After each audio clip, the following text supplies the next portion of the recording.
No, nowhere like in the sports world do you see the change in guard. You see the seasons passing. Guy Sensei talked about that being in your prime of your life, that being the summertime, and then you move into the fall. You see transitions.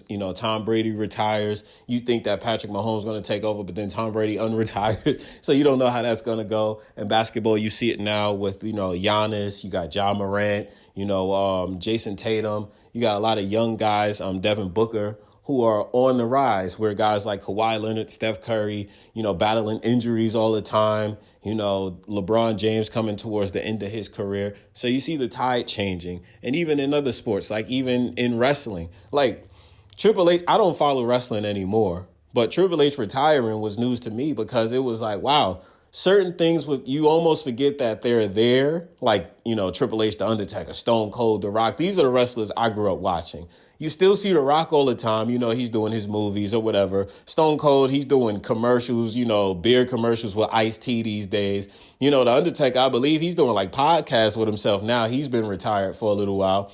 But to see Triple H retire, it's so strange because Triple H was the wrestler that we used to love to hate growing up. Triple H was the ultimate antagonist. He had the sledgehammer. He'd come out. He'd beat up your favorite superstar. He was always the champion. He always had like a stable of cronies that would interrupt the matches and cheat and help him win. And it was like when you beat Triple H, it was like you literally had to go through a gauntlet of activities. And I remember his back and forth with The Rock, when John Cena finally came into himself. He had his back and forth with Triple H. Randy Orton, when Triple H rebranded himself with the Evolution, and that was Batista. Now Batista doing Guardians of the Galaxy movies. Ric Flair. I think Ric Flair is actually still wrestling. Shout out to Ric Flair. God damn. And then you got Randy Orton, a guy who is now one of those guys who was in his prime, in the middle of his career, just living his life. And he too will pass the torch to a younger guy someday. But what was cool about Triple H's career is that his whole career was designed to be like a Malfoy or the kid from the Game of Thrones, where there was at no point in Triple H's career where he was somebody who got cheers from the audience. I remember when he came back from that injury. I don't remember what event it was, but he came back from that knee injury, or I don't know what injury it was.